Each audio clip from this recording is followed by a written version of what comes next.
की थोड़ी सी फरमाइश पूरी कर दूं, वरना इनके दिल में ये क्लक रह जाएगा, ये इनको परेशानी हो जाएगी कि यार हजरत ने हमारी बात नहीं मानी। तो इसलिए मेरी तकरीर 1 घंटा हो गई, हाँ ऊपर हो गई, 1 घंटे से ज्यादा हो गई। तकरीबन 12:35 पे मेरी तकरीर शुरू हुई थी और इतनी लंबी तकरीर हो गई पता नहीं चला। हजरात मैं आपको बता दूं, इमाम हुसैन फातिमा के दिल का चैन, नबी का नूरे ऐन, यार बोलो ना सुभान अल्लाह। लोगों जरा गौर करो, रहने के लिए फैसिलिटी मदीना था, दुनिया का सबसे खूबसूरत शहर अगर कोई है तो वो मदीना। और एक बात और बता दूं, ये खाली जबान से नहीं है, वहां का क्लाइमेट चेक किया गया। साइंसदानों ने, वहां के साइंटिस्टों ने जब मदीना शरीफ का क्लाइमेट चेक किया तो उन्होंने खुद कहा पूरी दुनिया में अगर सबसे बेहतर कहीं मौसम होता है तो वो शहर मदीना में। लोगों मदीना में ना गर्मी होती है ना सर्दी होती है, मदीने में बड़ी सुहानी सुहानी हवाएं चलती हैं। लोगों मदीना आशिकों का शहर है, मोहब्बतों का शहर मदीना है।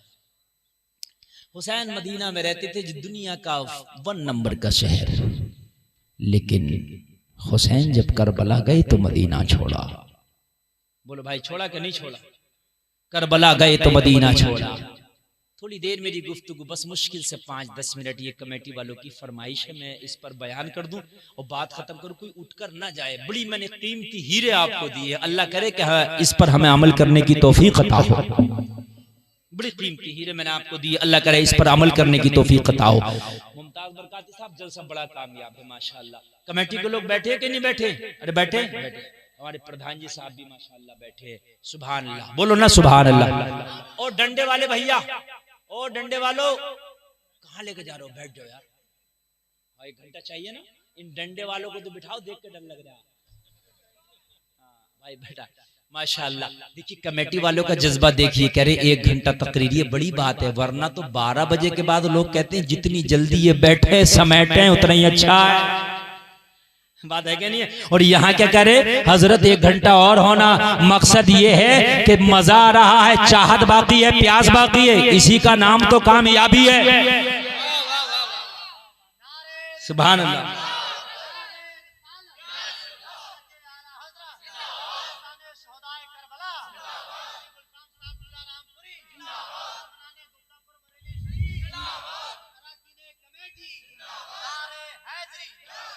अरे 1 बजने वाला और फिर भी तुम्हारे हौसले इतने टनाटन है, तो ये बड़ी बात है।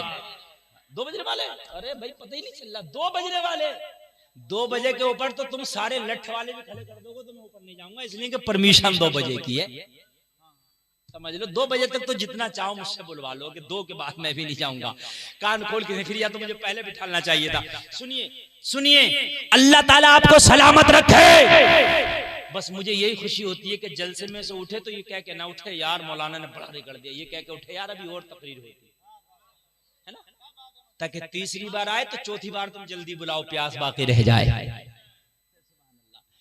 अब तवज्जो कीजिए, नहीं आपकी मोहब्बतों का शुक्रिया। अब जरा आप भी सुनिए, हुसैन ने मदीना छोड़ा, और मदीने में कौन है? मदीने में नाना का रोजा। मदीने में कौन है? मदीने में माँ की कब्र फातिमतुज़ ज़हरा का मज़ार। मदीने में कौन है? हसन मुजतबा। मदीने में कौन है? सैयदुश शुहदा अमीर हमजा। लोगों जरा मुझे कह लेने दो, मदीना वो है मरने के बाद भी अगर किसी की दफन होने की चाहत होती है तो वो मदीना होती है। मेरे भाई होती है कि नहीं होती है यार? आदमी जिंदा तो जिंदा, वो तो चाहता कि मैं मर के भी मदीने में चला जाऊं, तो खुदा की कसम ये मेरी किस्मत की ईद हो जाएगी। लेकिन हुसैन ने लोगों मदीना छोड़ा। हुसैन ने मदीना छोड़ के ये बताया, लोगों जब इस्लाम के लिए हुसैन नाना का मदीना छोड़ सकता है तो क्या तुम हुसैन के लिए, क्या जब हुसैन दीन के लिए नाना का मदीना छोड़ सकता है तो क्या तुम शरीयत के लिए लोगों से गलत ताल्लुकात नहीं छोड़ सकते? बहुत से लोगों के ताल्लुकात तो कहते हैं यार मैं ताल्लुकात कैसे छोड़ दूं यार। हाँ वही तो मैं बताना चाहता हूं। कि मैं रिश्तेदारी कैसे छोड़ दूं? क्यों नहीं छोड़ेगा? सुन, अगर तू वाकई मुस्तफा का चाहने वाला है तो अगर तूने किसी बदअकीदा के यहाँ रिश्तेदारी कर ली है तो तुझे उसे छोड़ना होगा। या तो हुसैनी मत कहला, और अगर हुसैनी कहलाता है तो हुसैन ने तो शरीयत के लिए नाना का मदीना छोड़ दिया, क्या तू शरीयत के लिए बदअकीदा को नहीं छोड़ सकता?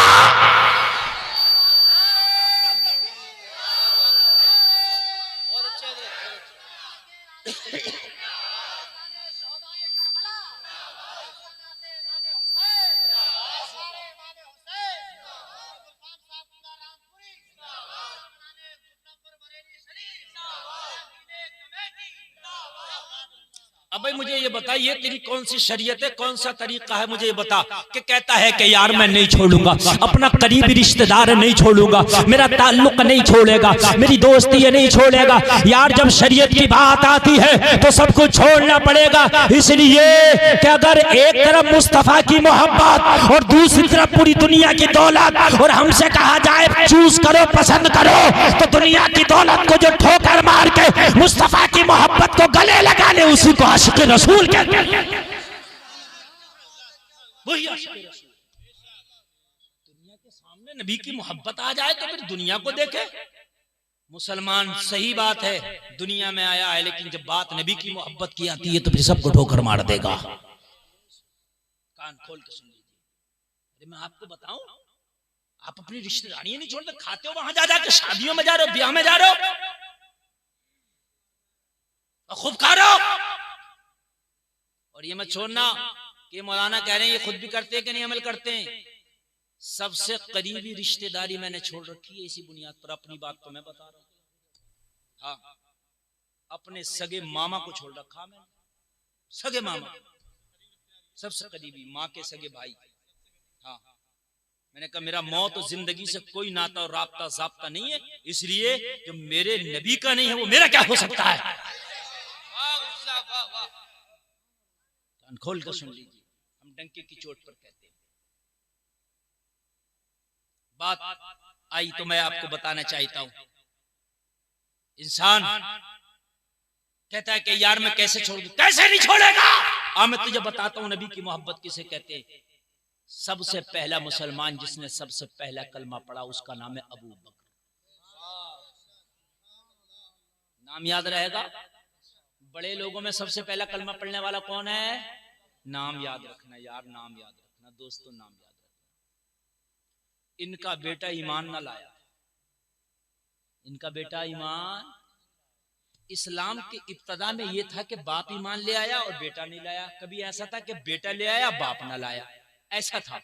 ऐसा नहीं है कि पूरा घर का घर मुसलमान है। अब का माहौल अलग है, इसलिए कि 1400 साल हो गए इस्लाम को आए। वो जब नया नया इस्लाम आया था तो जिसके दिल में चिराग जल गया मोहब्बत का, कलमा पढ़ लिया, नहीं जला नहीं पड़ा।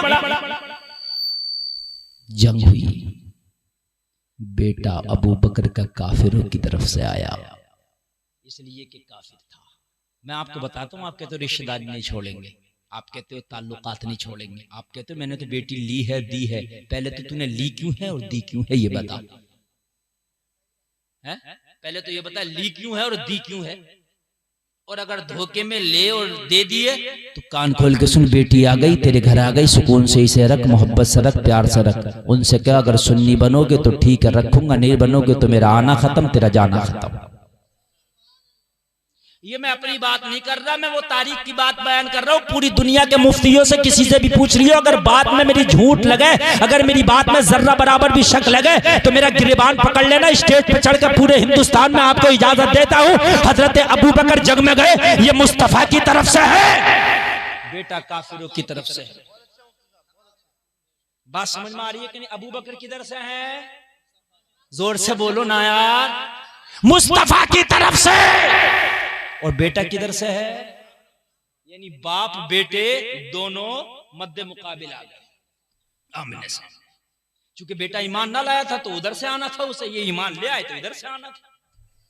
जंग हुई, जंग लड़ते लड़ते लड़ते लड़ते एक लम्हा ऐसा आया, एक वक्त ऐसा आया कि अबू बकर के बेटे की तलवार के नीचे हजरत अबू बकर का गला आ गया।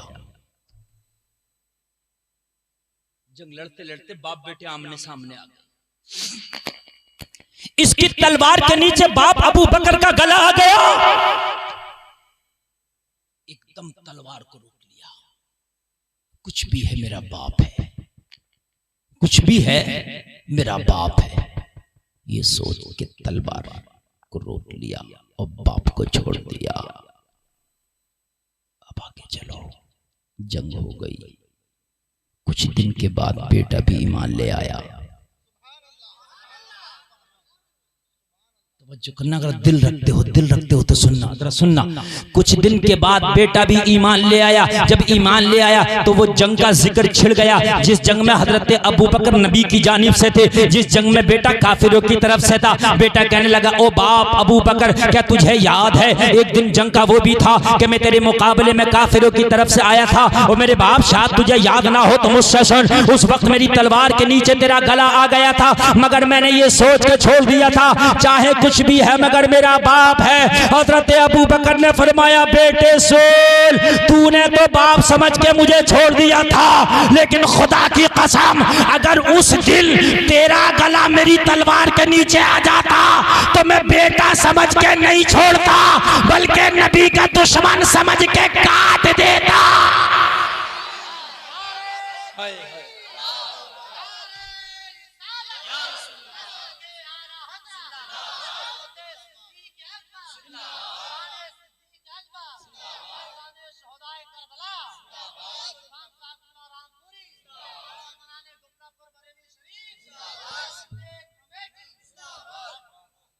पूरी दुनिया के मुफ्तियों से जाकर पूछ लेना, जहां दिल करे, कि ये वाकया मुफ्ती गुलफाम ने सुनाया सच है कि नहीं है। हजरत अबू बकर ने फरमाया, खुदा की कसम, अगर तेरा गला मेरी तलवार के नीचे आता तो ये समझ के नहीं छोड़ता कि ये मेरा बेटे का गला है, बल्कि ये समझ के काट देता कि नबी के दुश्मन का गला है।